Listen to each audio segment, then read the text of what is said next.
प्रिय दर्शकों, आप सभी का स्वागत है हमारे इस YouTube चैनल पर। दर्शकों, 14 जनवरी को मकर संक्रांति होती है, ये आप हम सभी लोग जानते हैं। और उस दिन बहुत दान पुण्य भी किया जाता है, ये बात भी आप लोग जानते हैं। बहुत से लोग गौशाला में जाकर के गायों की सेवा करते हैं, गायों के लिए बहुत कुछ दान करते हैं, गाय को चारा खिलाते हैं और भी यहाँ पर बहुत सारी चीजें होती हैं। बहुत से कई प्रदेशों के अंदर तो मकर संक्रांति के दिन यहाँ पर चीजों का दान किया जाता है, यानी कि 14 चीजें ली जाती है, उनको संकल्प लेकर के उनका दान किया जाता है। माताएं बहनें बहुत ये चीज करती हैं। क्या आपने कभी सोचा है कि मकर संक्रांति पर ही ये सब क्यों किया जाता है और मकर संक्रांति का ही इतना महत्व क्यों है? दर्शकों, एक चीज को समझना है, इसके पीछे एक एस्ट्रोलॉजिकल कारण है। मकर संक्रांति का मतलब होता है जिस दिन सूर्य अपने मकर राशि में प्रवेश करता है, और मकर राशि शनि की राशि है और सूर्य और शनि दोनों आपस में शत्रु हैं। ऐसे में शनि की राशि में जैसे ही सूर्य प्रवेश करता है, यहां पर मकर संक्रांति भी होती है। यानी कि हर साल 14 जनवरी को यह घटना होती है और हम इसको मकर संक्रांति के रूप में पहचानते हैं, क्योंकि सूर्य अपनी निश्चित तारीख पर ही अपनी राशि परिवर्तन करता है। उसमें 1 से 2 दिन का फर्क हो सकता है, लेकिन अमूमन मकर संक्रांति का समय 14 जनवरी ही आता है। कभी कभी ये 15 जनवरी भी होता है, लेकिन 1 दिन से ज्यादा का फर्क यहां पर कभी नहीं आता है।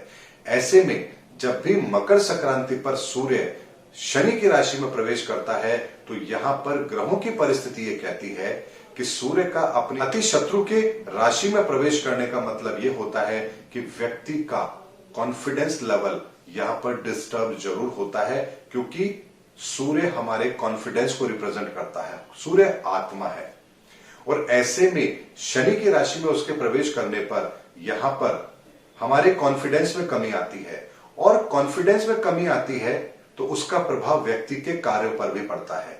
ऐसे में उस प्रभाव को कम करने के लिए एस्ट्रोलॉजिकल कुछ उपाय यहां पर सजेस्ट किए जाते हैं कि आपको दान करना चाहिए।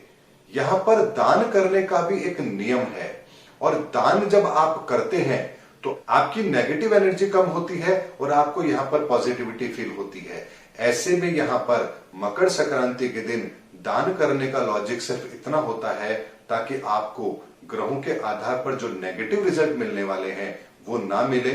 उनका एक प्रयोग आप इस तरह से करें ताकि दान के द्वारा आप अपने जीवन के अंदर जो ग्रहों के नेगेटिव रिजल्ट हैं उनको कम कर सके। और ऐसे में जब 14 जनवरी की हम बात करते हैं तो उसमें जब हम कोई दान करते हैं तो वो दान भी हमें अपनी कुंडली के आधार पर करना चाहिए। यानी कि यहां पर दान करने से पहले ये चीज जरूर समझनी चाहिए कि हमें अपनी कुंडली के आधार पर कौन सा दान करना चाहिए। मैं संक्षेप में आपको ये भी यहां जरूर बता रहा हूं कि किस जातक को कौन सा दान करना चाहिए। दर्शकों, यदि आपकी मेष है तो आप हरी चीज का दान करें, काली चीज का दान करें, इसमें कोई दिक्कत नहीं है। वृषभ लग्न आपका है, आप पीली वस्तु का दान कर सकते हैं, सफेद वस्तु का दान कर सकते हैं। आपका मिथुन लग्न है तो यहां पर आप सफेद चीज का दान और लाल रंग की वस्तु का दान कर सकते हैं। यदि आपका कर्क लग्न है तो आप यहां पर काली चीज का दान और हरी चीज का दान कर सकते हैं। यदि आपका सिंह लग्न है तो आप सफेद चीज और काली चीज का दान कर सकते हैं। कन्या लग्न यदि आपका है तो आप यहां पर सफेद और लाल रंग की वस्तु का दान कर सकते हैं। तुला लग्न यदि आपका है तो यहां पर आप पीली वस्तु का दान और लाल वस्तु का दान कर सकते हैं। वृश्चिक लग्न यदि आपका है तो आप यहां पर हरी रंग की चीज का दान कर सकते हैं, काले रंग की चीज का दान कर सकते हैं। धनु लग्न की आपकी कुंडली है तो आप सफेद रंग की चीज का दान कर सकते हैं और काली वस्तु का दान कर सकते हैं। यदि आपकी मकर लग्न की कुंडली है तो आप लाल रंग और सफेद रंग का दान कर सकते हैं और पीले रंग का भी दान आप कर सकते हैं। यहां पर यदि आपकी कुंभ लग्न की कुंडली है तो आप यहां पर लाल रंग और सफेद रंग का दान कर सकते हैं, और यदि आपकी मीन लग्न की कुंडली है तो आप यहां पर काला रंग और लाल रंग का दान यहां पर कर सकते हैं। दर्शकों, एक चीज को समझना बहुत जरूरी है कि जो मैंने रंग कहा है इसका मतलब यह है कि इस रंग से संबंधित कोई भी वस्तु, जैसे यदि लाल रंग का दान मैंने कहा है तो लाल रंग में आप गाजर ले सकते हैं, कॉपर के बर्तन ले सकते हैं, लाल रंग का कोई कपड़ा ले सकते हैं, लाल रंग की कोई भी सामग्री ले सकते हैं। ऐसी कोई वस्तु जिसका रंग लाल हो, ऐसा कोई फल जो लाल रंग का होता हो, इन चीजों का आप दान कर सकते हैं। सफेद चीज के अंदर आप दूध का दान कर सकते हैं, चावल का दान कर सकते हैं, चीनी का दान कर सकते हैं, पानी का दान कर सकते हैं, सफेद वस्त्र का दान कर सकते हैं। अगर पीली चीज की हम बात करें तो यहां पर आप मक्का दान कर सकते हैं, हल्दी दान कर सकते हैं, चने की दाल दान कर सकते हैं। काली वस्तु की अगर हम बात करें तो यहां पर आप सरसों के तेल का दान कर सकते हैं, तिल का दान कर सकते हैं, काले तिलों का दान कर सकते हैं, आप काले उड़द का दान कर सकते हैं। आप हरे रंग की यदि मैं बात करूं तो आप गायों को हरा चारा यहां दे सकते हैं, हरा मूंग आप दान कर सकते हैं, हरा मूंग साबुत जो होता है उसका भी आप दान कर सकते हैं। दर्शकों, ये जो दान मैंने आपको बताए हैं, यदि आप अपनी कुंडली के अकॉर्डिंग मकर संक्रांति पर दान करते हैं तो आपको विशेष फल प्राप्त होंगे। और मकर संक्रांति पर दान करने से निस्संदेह हमें अपने ग्रहों के प्रभाव जो नेगेटिव रिजल्ट होते हैं उसको कम करने में मदद मिलती है, क्योंकि ग्रहों की परिस्थिति ऐसी होती है जब सूर्य का ऐसी राशि में प्रवेश होता है जो व्यक्ति के लिए ठीक नहीं होता है।